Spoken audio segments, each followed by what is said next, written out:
E é nosso convidado o historiador Adelino Cunha. Vamos à análise. Boa noite e obrigada por estar connosco. Nova ronda de negociações, desta vez com a notícia da cedência sobre o Donbass por parte da Ucrânia. Isto pode desbloquear o processo? Boa noite. Eu acho que vamos seguir aquilo que é a definição dos termos de um cessar-fogo, que é, se calhar, nós estamos mais próximos nesta altura do que depois os termos de um processo de paz que será bastante mais longo e mais complexo. Eu creio que nesta altura os russos estarão a tentar ganhar tempo para fazerem se calhar duas coisas. Uma é aumentarem esta política dos cercos, ou seja, conquistar cidades pelo terror e pela fome, aterrorizando as populações inteiras, e num segundo momento irão querer consolidar aquilo que são as suas conquistas territoriais. Eu acho que só a partir desse momento é que os russos quererão falar de facto sobre um processo de paz que terá que ser construído com as suas várias etapas, etc. O que me preocupa aqui um pouco tem a ver com a forma como os russos irão eventualmente, se isto que eu estou a dizer é verdade, consolidar o seu terreno, ou seja, irão deslocar populações pró-russas para os novos territórios que vão ser ocupados, irão fazer algum tipo de cerco sanitário para que os ucranianos não possam voltar a casa. Portanto, estas circunstâncias são novas, mas são ainda muito preliminares. Acho que não temos que aqui na ilusão de que se está a falar já de paz. Eu acho que estamos mais perto de tentar chegar a um primeiro cessar-fogo do que o processo de paz já em si. E é com essa estratégia dos cercos que se justifica que a Rússia assuma logo à partida que não haverá grandes progressos? Eu acho que a Rússia, no fundo, está a jogar aqui com um fator desde o início que joga a seu favor. A Rússia sabe que ninguém vai intervir, a não ser o envio de armamento cada vez mais pesado para a Ucrânia, mas na verdade ninguém vai intervir. O que também é tempo nós podemos começar a refletir sobre nós europeus ocidentais, também um pouco sobre aquilo que vai ser a Ucrânia depois do que vai passar. Se isto for verdade, que a Rússia vai querer negociar uma paz obscena, ou seja, em cima daquilo que são as suas conquistas territoriais, sem que nós possamos fazer nada além do que estamos a fazer, qual é que vai ser o futuro da Ucrânia? Ou antes, daquilo que sobrar da Ucrânia, e vamos supor que será a Ucrânia a este do Rio de Dnieper, como é que nós vamos, todos nós, dar sentido àquilo que é o sacrifício que está a ser feito e pedido diariamente aos ucranianos? Portanto, começa também a ser um pouco a altura de tentarmos nós europeus perceber como é que nós vamos conseguir, enfim, reintegrar ou recuperar parte da Ucrânia para aquilo que é o mundo ocidental. Uma parte da Ucrânia provavelmente já estará perdida neste processo de guerra. E quando fala no que será o futuro da Ucrânia, podemos também extrapolar no que podem ser futuras ambições russas noutras ex-repúblicas soviéticas? Sim, é uma questão que é nova, que se coloca há pouco tempo. Houve aqui uma alteração. Quando acabou a Guerra Fria, o mundo tornou-se um mundo unipolar. Passámos de um mundo bipolar dos dois blocos, Estados Unidos e União Soviética, para um mundo em que os Estados Unidos de facto estavam sozinhos. E acharam que as democracias liberais queriam avançar por todo o mundo, inclusive nas primaveras árabes e também no leste. E enganaram-se. E o mundo que era um mundo unipolar dos Estados Unidos dominarem, com o seu sistema capitalista, com a FMI, etc., acabou por ser um mundo mais multipolar. A Rússia emergiu depois da China e o mundo que se vai reconfigurar a partir de agora é um mundo totalmente diferente. A Rússia está à procura do seu espaço, de uma nova ordem, e a questão vai ser até que ponto é que nós, europeus, ou antes, o bloco euro-ocidental, estará disponível para aceitar um bloco competitivo que tenha a Rússia como um parceiro. Porque até agora, aquilo que a Rússia tem sentido, e eu falo apenas na perspectiva dos russos e dos historiadores russos, é que houve uma humilhação. A Rússia perdeu tudo o que tinha depois da Guerra Fria. E agora a questão é como é que nós vamos poder, no fundo, reintegrar a Rússia neste diálogo multilateral que não vai passar a ser, ou não vai voltar a ser o que foi até agora. O mundo vai, de certeza, ser um mundo diferente. Mas em relação ao que vimos acontecer em 2014, e nomeadamente em relação à questão da Crimeia, esta sensação de impunidade que ficou em relação a 2014, desta vez é uma das coisas que não se pode repetir para que no futuro isto possa voltar a não acontecer. É curioso, a Luísa, porque a história está cheia de momentos que não se voltariam a repetir novamente. Aliás, a própria ONU foi criada com base no medo, com base no terror, na memória do nazismo, do fascismo, e nós estaríamos aqui, se calhar, a discutir melhor qual é que seria o papel das Nações Unidas para garantir um processo de paz, e estamos a discutir se a Turquia é ou não é um bom parceiro nesta negociação. A Turquia tem um historial de violência com os russos que é muito antigo, vem do século XVII, do século XVIII, tem pretensões a dominar a mesma área geográfica. Porquê é que nós não poderemos aqui discutir, no fundo, como é que as Nações Unidas e a Europa podem participar no processo de paz, e estamos sempre à procura de intermediários que me parece a mim que não vão ser os finalistas desta competição para ver quem é que vai garantir a paz na Ucrânia. Portanto, nem com uma movimentação mais silenciosa a China seria também um bom mediador? Eu acho que a China partilha aqui uma curiosidade com os russos. A China também tem um problema, que não é Taiwan, ou não é só Taiwan, também é o Tibete. No planeta do Tibete nascem 3 rios, são 3 rios que alimentam uma parte grande da China, e se a China não dominar aquela parte do Tibete, é a Índia que vai dominar. Para os chineses, isto é a geografia do medo. Um pouco também como aos russos. O que os russos estão a fazer é recriar uma fronteira externa entre eles e o bloco euro-ocidental. Portanto, a fronteira que vai ser recriada, este estampão, há de ser esta Ucrânia para lá do Dnieper, do leste. A questão que se coloca também é interessante em relação aos Estados Unidos. Os Estados Unidos que claramente incentivaram as revoluções coloridas, até podemos concordar com isso, com o avanço do processo democrático, que patrocinaram de uma forma muito entusiástica a eventual entrada da Ucrânia na NATO, ao mesmo tempo que a Europa também dava essas perspectivas positivas. Os Estados Unidos, além de um discurso mais ou menos retórico e belicista do presidente Biden, não têm sido consequentes. Se calhar nós devemos olhar para aquilo que interessa mais aos americanos, se é de facto lutar pela Ucrânia e por uma democracia na Ucrânia, ou se é de ter os russos a ajudar no processo do Afeganistão, onde de facto é preciso consolidar a guerra ao terrorismo, e também quanto ao programa nuclear do Irão. Os americanos estarão mais interessados em controlar o Irão e o seu programa nuclear e em ter a ajuda dos russos para estabilizar o Afeganistão, ou em manter este fim-a-pé permanente com os russos. Portanto, há aqui uma hipocrisia, vou usar o termo de forma clara, uma grande hipocrisia da parte do mundo ocidental, porque nós, quando lemos a maior parte dos artigos escritos por americanos, e não são pró-sovietistas, não são comunistas empedernidos que estão a dizer, são americanos que dizem há muitos anos que isto que está a acontecer agora que era inevitável que acontecesse.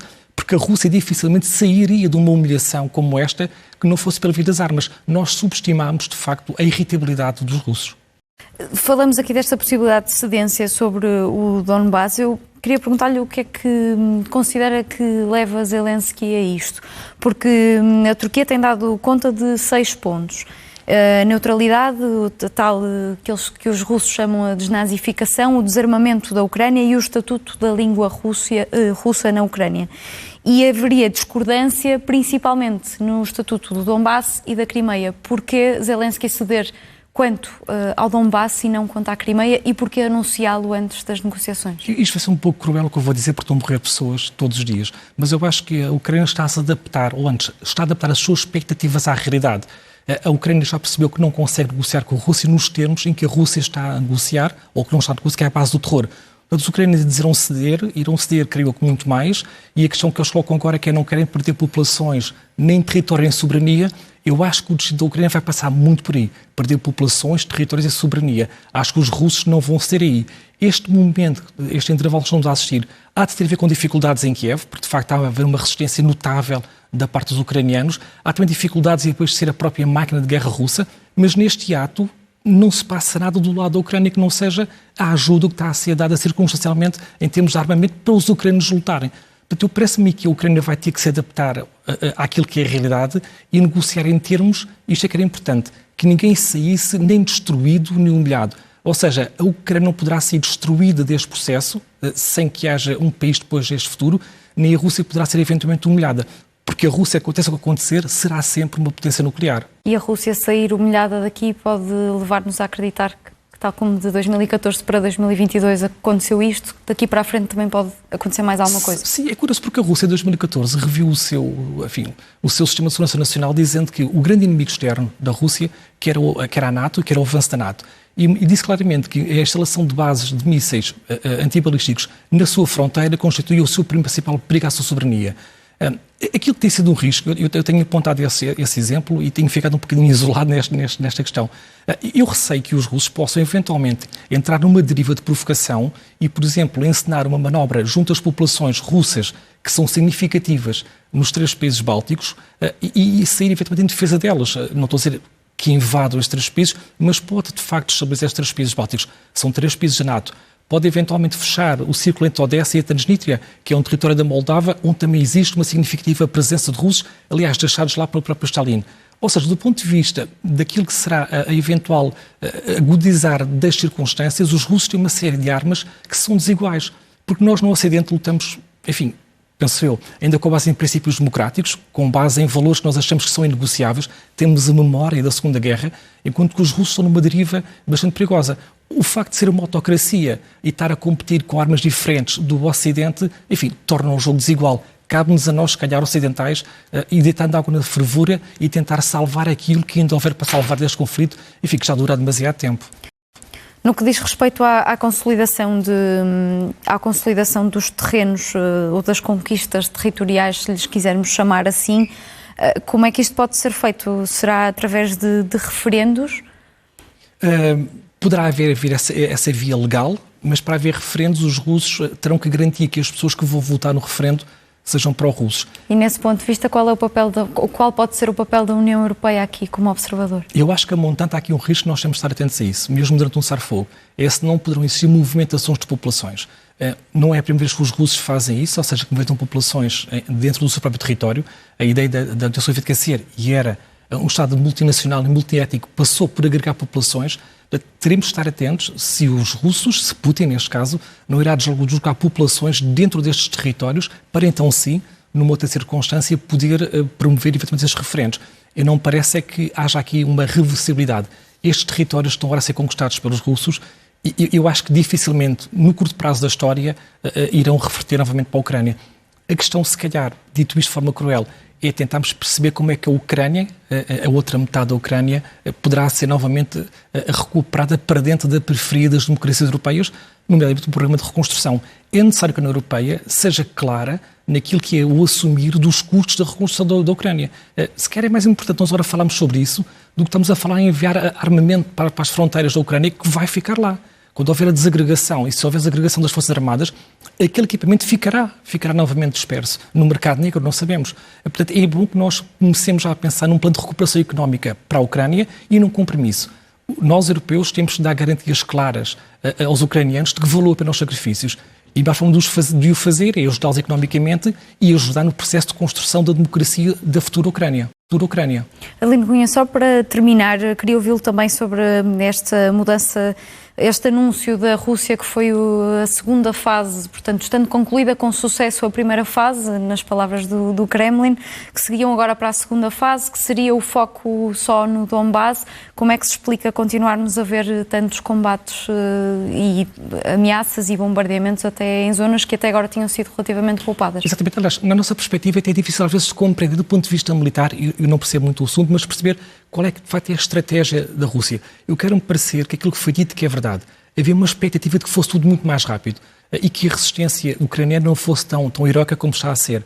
Portanto, eu acho que os russos também são a adaptar à realidade, tentando conquistar territórios para que depois seja inamovível quando se falar de paz. E esse é que é o risco que nós temos. E quanto mais tempo nós perdermos no perpetuar desta guerra, mais difícil será depois o processo de reconstrução da paz. Deixe-me só reafirmar este ponto. É importante que as Nações Unidas saiam dos gabinetes de Nova Iorque. É importante que haja, de facto, uma ação concreta no terreno para que se possa construir a paz. Eu lembro que António Guterres esteve não há muito tempo na Rússia, foi evidentemente antes deste conflito, teve uma audiência com o Primeiro-Ministro via uma conferência. O Primeiro-Ministro Putin, falaram sobre as vacinas, falaram sobre processos de paz, falaram sobre até uma homenagem àquilo que foi a resistência a Leningrado, antiga Volgogrado, no tempo da Segunda Guerra Mundial, ou antes da Grande Guerra Patriótica, mas houve uma palavra sobre a Crimeia, que já estava anexada. Portanto, convém que nós todos estamos à altura das nossas responsabilidades, principalmente que as organizações têm como função garantir a paz. Portanto, eu acho que está na altura de reconfigurar o debate e colocá-lo onde deve ser colocado, do direito internacional e com a ONU a mediar o conflito. Obrigada, Adelino Cunha, também por esse apelo aqui nesta emissão da SIC Notícias.